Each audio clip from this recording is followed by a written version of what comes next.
बंधुओं ध्यान देना, लोगों का जीवन बदल गया सत्संग से। क्या बदल गया? जीवन बदल गया। जिन लोगों ने सही सत्संग को ग्रहण कर लिया, गौर कर लिया, विचार कर लिया। आप लोग सबरी का नाम सुनते हैं? किसका नाम सुनते हैं? सबरी। सबरी जंगल में कोल भील के घर में पैदा हुई। इस घर में कोल, और उसके जूठे बेर कौन खाए? भगवान खाए। कौन खाए? अब सोच लो कहां से कहां पहुंच गए। जंगल में कोल भील के घर पैदा हुई। लेकिन संगति भी उन्हीं को मिलती है जिसके भाव सच्चे होते हैं। क्या होते हैं? भाव सच्चे होते, विचार सच्चे होते हैं। नहीं तो बहुत लोग आते हैं, सत्संग की बातें समझ नहीं आती और सोचते हैं कि ना जाने क्या कह रहे हैं, तो समझ में जल्दी आता नहीं। सबरी के संस्कार थे। जिक्र आता है कि सबरी का जो जन्म था, उसके पहले वाले जन्म में सबरी एक रानी थी, राजा की रानी। लेकिन थोड़ा सा कोई योग्य बन जाता, अहंकार आ जाता है। लेकिन रानी थी, लेकिन अच्छे विचार थे। संजोग का कहीं कुंभ का मेला प्रयाग में लगा हुआ था। राजा रानी सेना फौज रथ में सवार होकर के जा रहे थे कुंभ मेले में। तो कहीं संतों का सत्संग हो रहा था। अब वो रानी, क्योंकि डोली भी थी, रथ में व्यवस्थाएं मौजूद थी, अंदर ही अंदर संत की दो चार बातें सुना, अच्छा लगा। मन में आया कि इतनी अच्छी बातें सुनने को नहीं मिलती हैं, तो थोड़ा मैं सुन लूं। राजा से प्रार्थना किया। राजा ने फटकार लगा दिया। क्या लगा दिया? फटकार। कहाँ पढ़ रही हो तुम? एक इतनी बड़ी रानी हो, यहाँ दो चार साधु संत महात्मा बैठे हुए हैं, उनके पास जाकर क्या करोगे? अर्थात जाने नहीं। उसके अंदर विचार आया। एक विचार, देख रही है कि जो रानी नहीं है वो लोग बैठकर यहाँ संत महापुरुषों का प्रवचन सत्संग सुन रहे हैं, और मैं क्यों नहीं सुन पा रही हूँ? क्योंकि मैं रानी, बड़े पद वाले बंधु। विचार क्या? उस ऊंचे पद से क्या हुआ? जो हमारा कर्म ऊंचा ना, कर्म ही ऊंचा बनाता है।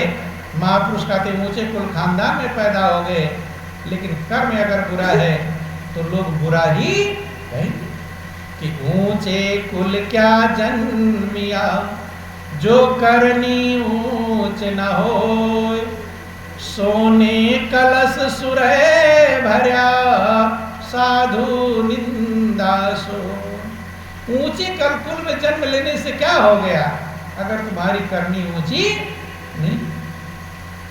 सोना के कलश में, सोने का कलश हो और उसमें शराब भर दो तो अच्छा लगेगा? और घड़ा अगर मिट्टी का हो और उसमें अमृत भर दो तो क्या पीने में अच्छा लगेगा? है? एक में विष भरा हुआ है, एक में अमृत भरा हुआ है। सोने का घड़ा होने से क्या होगा? कर्म ही मनुष्य को महान बनाता है। कहीं आप पैदा हो जाओ, अगर कर्म ऊंचा कर लोगे तो आप ऊंचाई पर पहुंच जाओगे। कर्म प्रधान विश्व करी राखा, जो जस करे सो तस फल। वे गंगा स्नान। जिक्र आता है कि उसके मन में इतना असर पड़ गया, किस बात का? अपने रानी होने का दुख। कभी कभी बड़ा होने का भी दुख प्राप्त होता है कि नहीं? बड़ा हो गया, अब दुखी होगा। इतना दुख हुआ कि जिक्र आता है जब उसने अपना शरीर छोड़ा तो प्रभु से एक प्रार्थना किया उस रानी ने कि हे प्रभु, अब की बार मुझे अगर जन्म देना तो मुझे छोटे घर में जन्म देना, छोटी जाति में जन्म। जहां मैं आपकी याद तो कर सकूं, आपकी भक्ति तो कर सकूं, कि जिसने तुझको सब कुछ देना उसको कभी न ध्याया, और जीवन बीत गया बातों में ले गई तुझको मार। जिसने मुझे रानी बनाया, जिसने मुझे सुंदर बनाया, जिसने उस ऊंचे कुल खानदान में पैदा किया, उसी से प्रेम ना कर सके तो इस जिंदगी की कोई कीमत। और महापुरुष कहते जो दिल से निकले वो सदा पहुंचती है। मरते समय उसके अंदर ये जो भाव था, विचार था, अंत मता सोगता, अंत में जैसा विचार उसी गति प्राप्त हो जाती है। प्रार्थना था, दिल से निकला था, जो दिल से निकले वो सदा पहुंचती है। आपके दिल से कोई पुकार आएगी तो प्रभु तक पहुंचेगी, कोई रोकने वाला, लेकिन दिल से होना चाहिए। इन्हीं के मंदिर में गए हैं भगवान सोना दे दो, चांदी दे दो, नहीं। दिल अलग है और जुबान अलग बनती। जब अगला जन्म उसे मिला तो कहाँ मिला? जंगल में कोल भीलों के घर पैदा हुई। भीलनी सबरी बनकर पैदा हुई। तो पहले वाला जो संस्कार रहता है, कोई बच्चा पैदा होता कहता है बहुत अच्छा संस्कार वाला, और कोई पहले से गुस्से वाला होता है। जब वहां जन्म हुआ तो जब बड़ी हुई, शादी की योग्य हुई, शादी तय कर दी गई सबरी की, और शादी 2-4 दिन ही बाकी हो गए तो ढेर सारी भेड़ बकरियां आ गई खरीद करके। उसने माँ से पूछा कि माँ इतने सारे, अपने तो 2-4 भेड़ बकरी 10-20 होते थे, तो सैकड़ों हजारों भेड़ बकरियां किस लिए आई? माँ ने बताया कि बेटी जी तुम्हारी शादी है। क्या है? शादी। ये मेरी शादी है, फिर ये सब काटे जाएंगे, तो इनका मीट मांस खाने वाले लोग, मीट मांस बनेगा और सब बारातियों का स्वागत होगा। बोलिए प्रेम से गुरुदेव महाराज की जय। महाराज की जय। तो ध्यान देना, तो जब संस्कार अच्छे होते हैं तो हृदय में अच्छे गुण रहते हैं। उसने विचार किया शादी मेरी होगी, खुशी मुझे मिलेगी, लेकिन बलि इन मूक जानवरों की चढ़ेगी, ये लोग मारे जाएंगे। उसके अंदर दया उत्पन्न हो गया। क्या हो गया? दया। और दया मनुष्य के अंदर सबसे बड़ा गुण है। दया से बड़ा कोई गुण मौजूद कि शीलवंत सबसे बड़ा, सब रत्नन की खान, 3 लोक की संपदा रही शील में आन। शील माने दया, जिसके अंदर दया है, जहां दया का है आप है, जिसके अंदर दया होती है वहां परमात्मा स्वयं मौजूद है। उसके अंदर दया आई कि इतने मूक पशु जो बेचारे बोल नहीं सकते, बंधे हुए हैं जो भाग नहीं सकते, वो काटे जाएंगे। किसकी खुशी के लिए? मेरी खुशी के लिए।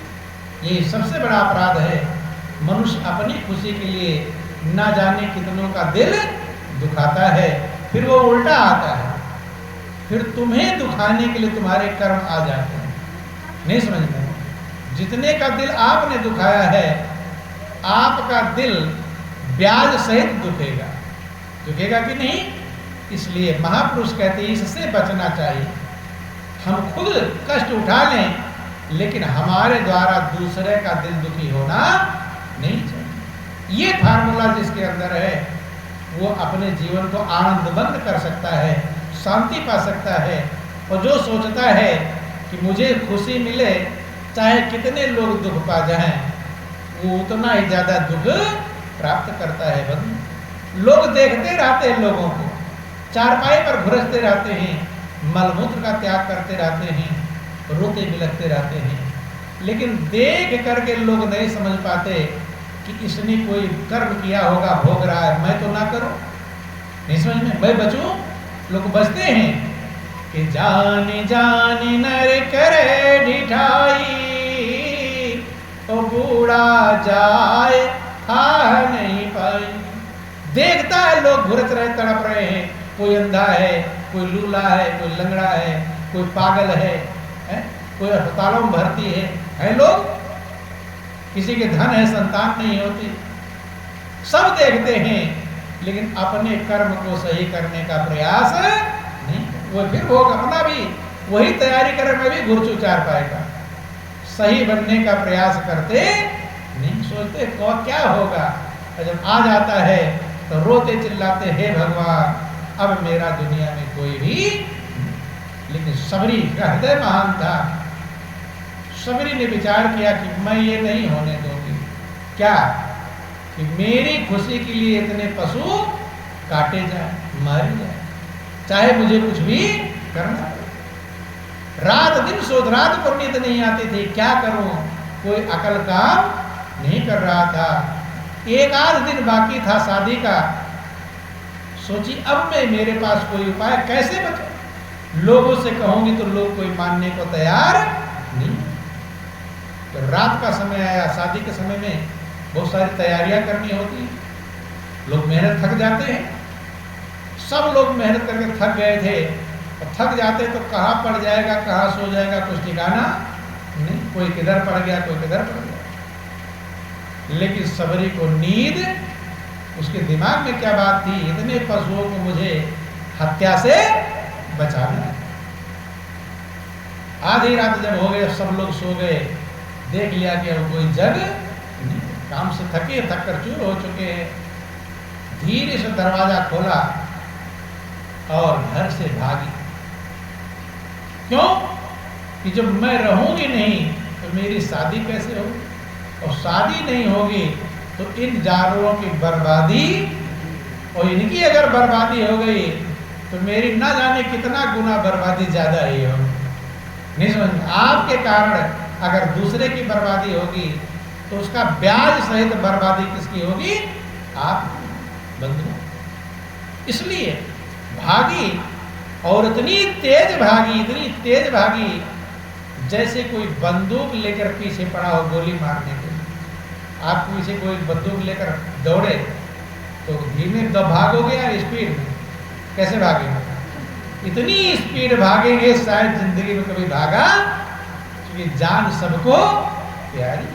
बंदूक भागी, भागते भागते कहीं गिर पड़ जाती थी, कांटे पर गिर पड़ती थी, कहाँ गिरी उठी उसे कुछ नहीं पता, क्योंकि जब लक्ष्य मजबूत होता है तो रास्ते का कष्ट का पता चलता नहीं। भागती रही, भागती रही, रात भर भागी, सवेरा हो गया, जंगल पहुंच गई। कहाँ पहुंच गई, जंगल। अब समझ में आ गया कि लोग मुझे ढूंढ नहीं पाए। तब थोड़ा श्वास ली, रास्ते भर उसने दम नहीं, भागती, श्वास फूलता रहा, पसीने पसीने हो गई, कितनी बार गिरी पड़ी, कहाँ चोट लगा है, कहाँ कांटे चुभे हैं, किसी चीज की परवाह नहीं की। महापुरुष कहते हैं जो इरादा पक्का हो तो मंजिल कदम चूमती। जल्दी जा रही है, देख घर छूटने का उसे कोई दुख नहीं, खुशी है, हृदय में खुशी है कि अब वो पशु भेड़ बकरियां कटने से बच जाएंगे। भाई पता चल जाएगा कि लड़की है नहीं, शादी किसकी होगी, तो लड़की नहीं तो बारात क्यों आएगी, बारात नहीं आएगी तो इतने पशु काटे नहीं। बंधु जंगल में चली जा रही है तो महापुरुष कहते हैं आप सच्चे दिल से अगर आप चलते हैं तो परमात्मा मदद करते हैं। क्या करते हैं परमात्मा, याद रख लेना, अगर सही दिल से आप किसी कार्य को करने के लिए चलोगे तो प्रभु की कृपा और मदद आपका सहयोग करेगी। लेकिन हृदय में गड़बड़ी है तब प्रभु की कृपा मिलती नहीं। कि हिम्मते मर्द मददे खुदा, जब मनुष्य हिम्मत करता है सही दिशा में चलने के लिए तो परमात्मा मदद चलती जा रही है। रास्ते में देखा साधु संतों की झोपड़ी, क्या दिखाई पड़ी, दूर से देखा, पहाड़ी पर से देखा, नीचे घाटी में साधु संतों की झोपड़ी है। जो साधु संतों की झोपड़ी है, देखो जंगल में अकेली है, शेर चीते इसकी कोई चिंता नहीं है, सांप बिच्छू की चिंता नहीं है, खुशी हृदय आनंद से भरा हुआ है कि मैंने एक अच्छा काम किया। कभी जब आप अच्छा काम करोगे तो आपका दिल गदगद हो जाएगा। अच्छा काम ही आपके दिल को खुशी कर सकता है, और बुरा काम हरदम आपको बेचैन करता है। करेगा कि नहीं करेगा?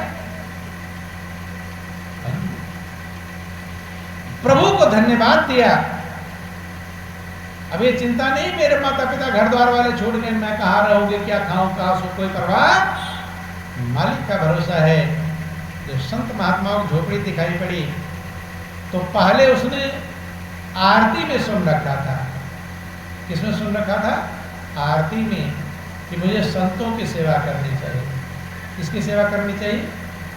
आप लोग आरती में सुने हैं कि नहीं? याद नहीं रहता, सब सुने हैं और गाए भी हैं, लेकिन गाए हैं समझे नहीं। आप लोग आरती गाते, ओम जय जगदीश हरे की आरती सभी लोग गाते हैं जाकर मंदिर में, कहीं घर पर गाते होंगे कि विषय विकार मिटाओ पाप हरो देवा, शनि पाप हरो देवा, श्रद्धा भक्ति बढ़ाओ, श्रद्धा भक्ति बढ़ाओ, संतन की सेवा, ओम जय जगदीश हरे। आरती गाए हैं सभी लोग? याद नहीं था? हाँ, खाली गाए हैं, 440 स्पीड में गाते हुए चले गए हैं, लेकिन समझे जब संत मिलते हैं, सत्संग मिलता है, तब समझ पाते हैं। उसके पहले समझ भगवान से प्रार्थना करते हैं कि हे प्रभु मेरे विषय विकारों को मिटा, क्योंकि विषय ही दुख के कारण है बंधुओं। पाप हरो देवा, मेरे पापों को हरण कर लो, और श्रद्धा भक्ति बढ़ाओ संतन की से। मेरी श्रद्धा बढ़ा दो, मेरी भक्ति बढ़ा दो। किसमें? संतन की सेवा में। मुझे संतन की सेवा दे दो, क्योंकि श्रद्धा होगी तभी सेवा करेंगे, और श्रद्धा नहीं होगी तो सेवा करने वाले नहीं। लेकिन कभी आप समझ पाए भगवान से हमने आरती गाकर क्या मांगा था? क्या मांगा था? संतन की सेवा। किसकी सेवा मांगी थी? संतन की सेवा। लेकिन बंधुओं ध्यान देना, कभी समझ में आया? क्योंकि आरती गाना है और चल देना है वहां से। समझना, संत मिलते हैं तब समझने का, क्योंकि खाली गाने से काम नहीं चलेगा। पहला काम गाओ, दूसरा काम समझो, और तीसरा काम करो, तब होगा कल्याण। और सिर्फ गाने से कल्याण होने वाला, और लोग गाते रहते। इसलिए सबरी ने सिर्फ गाया नहीं था, उसने समझा था। जैसे संत महापुरुषों की झोपड़ी दिखाई पड़ी, प्रभु को बहुत धन्यवाद दिया कि रोज मैंने आरती में जो भगवान से मांगा था, क्या मांगा था? कि हे प्रभु मुझे संतन की सेवा दे दो। तो आज मेरी पुकार प्रभु ने सुन लिया, संतन की सेवा दे दिया, मगन हो गई। लेकिन फिर भी एक चिंता मन में आ गई। क्या चिंता आ गई? कि मैं छोटी जाति की हूँ। पहले जात प्रथा बहुत ज्यादा थी, छोटी जाति वाले कुएं पर पानी भी नहीं भर पाते। बंधु, ये चिंता हो गई कि सेवा का तो मौका मिले कि सेवा करूंगी कैसे? मेरी सेवा कोई स्वीकार, संत महात्मा छोटी जाति वाला कैसे स्वीकार करेंगे? लेकिन महापुरुष कहते हैं जहां चाह होती है वहां राह मिलती है। अगर सच्चा दिल आपका चाह जाए, आपको राह मिल जाएगा। राह नहीं मिलता है, इसका मतलब आपके अंदर चाह की कमी। बंधुओं, सोचा विचार किया कैसे सेवा करूं। जंगल में अकेली है, कोई चिंता फिक्र नहीं है। अब सोची संत के लिए क्या क्या जरूरत के सामान होते हैं। जंगल में फूल इकट्ठा करते हैं, फूल भगवान की पूजा करते हैं, चढ़ाते हैं। लकड़ी इकट्ठा करती, खाना बनाने के काम में आए। पत्ते तोड़ करके दोने पत्तल बनाती। जो काम के सामान जंगल में जो ढूंढ रही है, क्या क्या मैं सामान इकट्ठा करूं, और रात को जब सब साधु महात्मा सो जाते हैं तो उनकी झोपड़ी के किनारे वो सब फल इकट्ठा करती, फूल इकट्ठा करती, लकड़ी इकट्ठा करती, पत्ते से दोना पत्तल बनाती, ले जाकर के रख देती। कहाँ पर? संत महात्माओं के झोपड़ी के सामने, और धीरे से चल देती। ये सेवा उसकी चालू हो गई। क्या हो गई? जब रख देंगे तो कौन जानेगा छोटी जाति वाला रखा कि बड़ी जाति वाला, ये पता चलता सवेरे संत महात्मा उठते, देखते भाई कौन रखा। तो आपको कोई चीज फ्री में मिल जाए, जा रहे हो और 500 की नोट मिल जाए रास्ते में, तो खुश होते हो कि नाराज? क्या होते हैं? खुश होते हैं, 500 की नोट मिल गई। लेकिन ध्यान देना, जिसका वो नोट है, आप उसके कर्जदार हुए कि नहीं हुए? तो कर्जदार हो जाओ, खुशी होनी चाहिए कि दुख होना चाहिए? क्या होना चाहिए? आप क्या हो रहे हो? खुश हो रहे हो। यही है अज्ञानता। क्या है?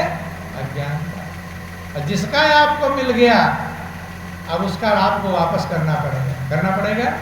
अगर ये समझ में आ जाए तो कोई किसी का बेईमानी करेगा?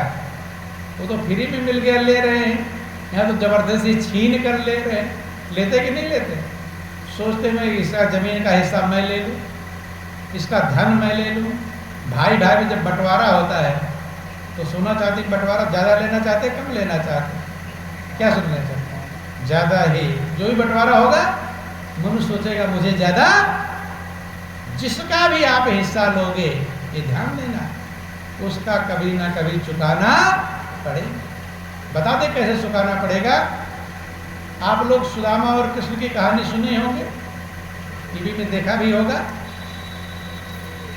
गुरु माता ने कृष्ण और सुदामा को एक मुट्ठी चने दिए कि जाओ जंगल में से लकड़ी तोड़ कर लाओ, और दोनों भाई जब भूख लगे तब आधा आधा बांट लेना। बता दिया। तो दोनों का हिस्सा था उसमें। आधी मुट्ठी कृष्ण की थी और आधी मुट्ठी सुदामा। बारिश होने लगी, मूसलाधार बारिश हुई। दोनों अलग अलग पेड़ पर चढ़ गए। जब चढ़ गए, ठंड, इतना भीग गए, ठंड से कांपने लगे। सुदामा को भूख बहुत तेज लगी। सोचा कि अब लाओ खा लो इसे। चने खोल कर देखा एक ही मुट्ठी में कितना, और उसमें भी आधा बट जाएगा तो गले तक भी जाएगा नहीं। और सुदामा ने विचार किया पूरा ही लाओ खा लो, और कृष्ण को कोई बहाना बना दो। जैसे मनुष्य के विचार में परिवर्तन आता है, ऐसे कर्म में परिवर्तन आ जाता है। खा लिया। अब कृष्ण को भी भूख लगी। कृष्ण आवाज लगाते, सुदामा बहुत भूख लगी हुई है और ठंड से कम भी रहा हूं, और सुना है कि अगर कुछ खा लो तो शरीर में थोड़ा गर्माई आ जाती है, तो लाओ वो चने दो जो गुरु माता ने दिया था। अब सुदामा दें कैसे? क्या कर लिए? खा। तो मनुष्य उल्टा कर्म का झूठ भी बोलता है, छल कपट भी करता है। एक उल्टा कर्म ना जाने कितने उल्टे कर्म तैयार कर देता है। तैयार करता है कि नहीं करता? बंधु। सुदामा कहते चने, अरे वो चने तो जो पोटली में बांध रखा था, रास्ते में पोटली खुली और कीचड़ में गिर गए। कहाँ गिर गए? तो सूखे में बताएंगे तो देख भी सकते कहाँ गिरा। कहाँ गिर गया? कीचड़ में गिर गया। अब कैसे? तो मुझे भी भूख लगी। अर्थात आधी मुट्ठी चना की बेईमानी कर लिए थे। किसने? सुदामा। आधी मुट्ठी चना का फल देखना कि सुदामा जैसा दरिद्र कोई भी दुनिया में हुआ। क्यों? सुदामा की पत्नी सुशीला जब समझ पाई कि इनके मित्र द्वारिकाधीश हैं, तो बार बार कहती द्वारिका के राजा है, चले जाओ, मित्र थोड़ा राजा थोड़ा भी मदद करके बहुत हो जाएगा। कि द्वारिका जाओ जी, द्वारिका जाओ जी, आठों याम ये जग तेरे। सुदामा कहते बार बार यही कह रही है, और जाते ही दे है लदाए लड़ा भर। क्या बैलगाड़ी भर कर लदा दे के जरूरी नहीं दे कि ना दे, कुछ भरोसा नहीं। सुदामा की पत्नी कहती है, मैं बार बार आपको ना कहती कि जो जुरतो कोदो समा भर पेट, तो काहे को द्वारिका पेल पठौती, और या घर से न गयो कबहू पिया, टूटा तवा और फूटी कठौती। कोदो और समा, समा का चावल जानते होंगे आप लोग, जो बूढ़े बुजुर्ग लोग हैं, और कोदो, कोदो भी कोई जानता होगा कोई ना जानता। हाँ, तो वो चावल ऐसे होते थे जो बहुत कम लोग खाते थे, मोटे अनाज में गिना जाता है। सुशीला उनकी पत्नी कहती है, अगर घर में ये मोटे अनाज भी खाने को हो जाता तो मैं आपको द्वारिका कभी भेजती, या घर से न गयो कबहू पिया, टूटा तवा और फूटी कटौती। हरदम अपना तवा टूटा रहता, कटौता फूटा। क्या बाजार में टूटा तवा खरीद कर लाते थे? नहीं, जिसका तवा टूट जाता था, क्या होता था? टूट जाता था, जैसा सुदामा लो अब इस पर रोटी बना देना। पहले आटा गूंथने के लिए कठौता काठ का लकड़ी का होता था, एक साइड टूट गया, थोड़ा टुकड़ा बचा हुआ है, सुदामा को दे दिया, लो सुदामा इसमें आटा गूंथ ले, बंद। ऐसा स्थिति आ गई सुदामा की, देखो कितने, आधी मुट्ठी चना, क्या फल हुआ। और जो लोग ना जाने कितना कर रहे तो कितना फल होगा। इसलिए फल का हिसाब समझ करके नमक रोटी खाकर गुजारा कर लो, कम कीमत के कपड़े पहन लो, झोपड़ी में रह लो, लेकिन बुरे कर्म से, किसी की बेईमानी करने से बचना चाहिए। वो ना जाने कितने जन्म भोगते, तुम ही भोगोगे, कुछ भी बनोगे, भोगना पड़े, इसलिए बचना चाहिए बंधु। अब संत महात्मा देख रहे हैं कि यहाँ फल है, लकड़ी है, दोने पत्थर है, ये कौन रखता है? ध्यान देना, आप लोग किसी के कर्जदार रहना चाहते हैं? कोई रहना तो कर्जदार, कोई कर्जदार रहना नहीं चाहता। संत महात्मा कर्जदार रहना चाहेंगे? कोई लाकर फल लाता है, कोई पैसे देता है, कोई कुछ देता है, कपड़े देता है, कोई भोजन कराता है। तो संत महात्मा न जाने कितने कर्जदार हो जाएंगे। फिर किसी का बैल बनकर ढोएंगे, किसी का गधा बनकर ढोएंगे, किसी का घोड़े बनकर। तो संत महात्मा क्या करते हैं? जो कुछ भी आप करते हो, अपने पुण्य की कमाई आपको प्रदान करते हैं। क्या प्रदान करते हैं? उसके बदले क्या देते हैं? पुण्य की कमाई, पुण्य का धन देते हैं बंधुओं, ताकि उनका तो आपके ऊपर कर्ज रहे, लेकिन उनके ऊपर आपका कर्ज नहीं। अगर 2 रोटी आपके खाएंगे तो उससे ज्यादा पुण्य की कमाई प्रदान करते हैं। बोलिए प्रेम से गुरुदेव महाराज की जय, बोलो वृंदावन बिहारी लाल की। तो ध्यान देना, समझने का प्रयास करेंगे। संत महात्माओं ने विचार किया कि कौन ये रख कर जाता है। अब पुण्य का फल किसे प्रदान करेंगे, किसे देंगे? इसलिए बेचैन हो गए, परेशान हो गए, कौन ये फल लाता है, कौन देता है। अब हम किसका लौटाएंगे, किसको वापस करेंगे? इसलिए क्या किए? संतों ने विचार किया। जो गुरु महाराज जी थे, उनका नाम था मतंग ऋषि। क्या नाम था? मतंग ऋषि। ध्यान समझना, थोड़ा टाइम और आपका है। उन्होंने विचार किया कौन ये चीजें लाता है और हम कैसे लौटाएंगे। हम तो कर्जदार बन जाएंगे। भाई वो आदमी मिले ना तो क्या समझाएंगे, 2-4 सत्संग की बातें कैसे समझाएंगे। सोचे कि आज रात में जगते रहेंगे और देखते हैं कौन फल फूल ये सब लाकर रखता है। बंधु, रात में जगते रहे। जब आधी रात का समय हुआ तो देख रहे, जग ही रहे हैं। टटिया होती थी पहले, कटिया के अंदर से देख कौन ये है जो लाला कर रखता है और अपना बताता छिप कर चला जाता है। बंधु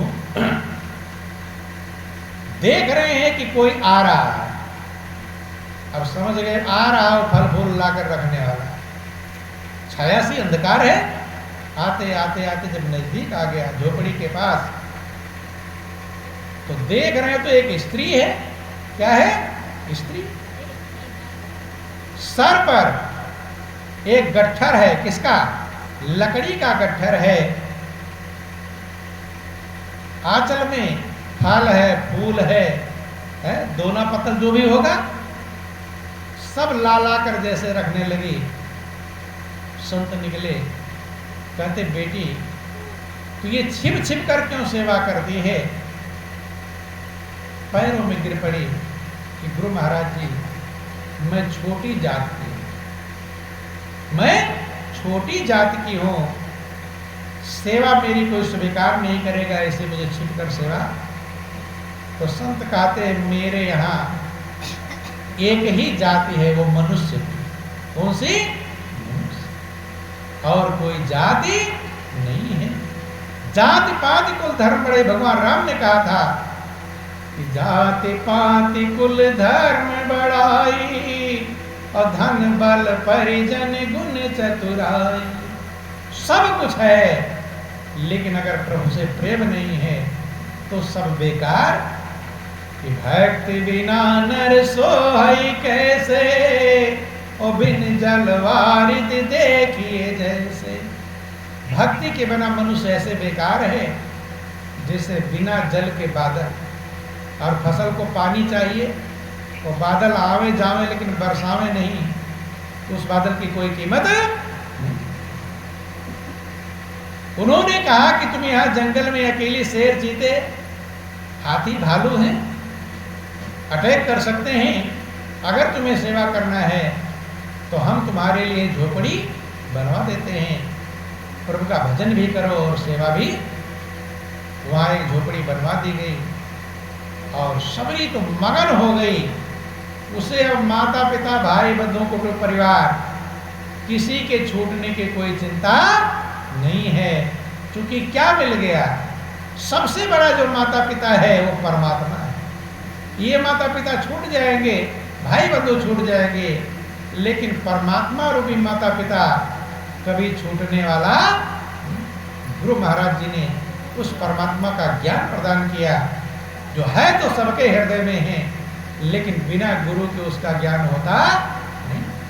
कि गुरु गोविंद दो खड़े और काके लागो पाए, और बलिहारी गुरु अपनी गोविंद दियो मिला। गुरु महाराज जी उस गोविंद को मिला देते हैं। सबरी गुरु महाराज जी मतंग ऋषि अंदर का ज्ञान दिया, अंदर में परमात्मा कहाँ है, कैसे है, कैसे उसमें मन लगाएंगे, कैसे उस सत्य नाम का स्मरण करेंगे। जब सारा ज्ञान समझा दिया तो सबरी इतनी मगन हो गई, इतनी मगन हो गई कि उसके खुशी का ठिकाना नहीं रहा। आनंद मग्न हो गई। बोलिए प्रेम से सुखदेव महाराज।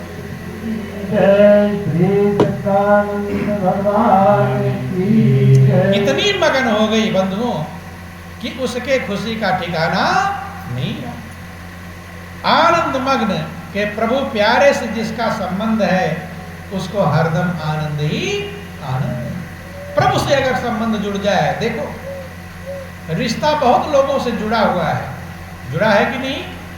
जब पैदा हुए माता पिता से रिश्ता, भाई बंधुओं, कुटुंब परिवार, पति पत्नी, बेटा बेटी, ना जाने कितने रिश्ते मौजूद हैं, लेकिन एक रिश्ता है प्रभु का। वो जब जुड़ जाएगा तब जीवन आनंद का भंडार बन जाएगा। इसलिए छोटा सा भजन है और फिर आप लोगों का टाइम भी हो रहा है कि प्रभु प्यारे से जिसका संबंध है उसे हरदम आनंद ही आनंद।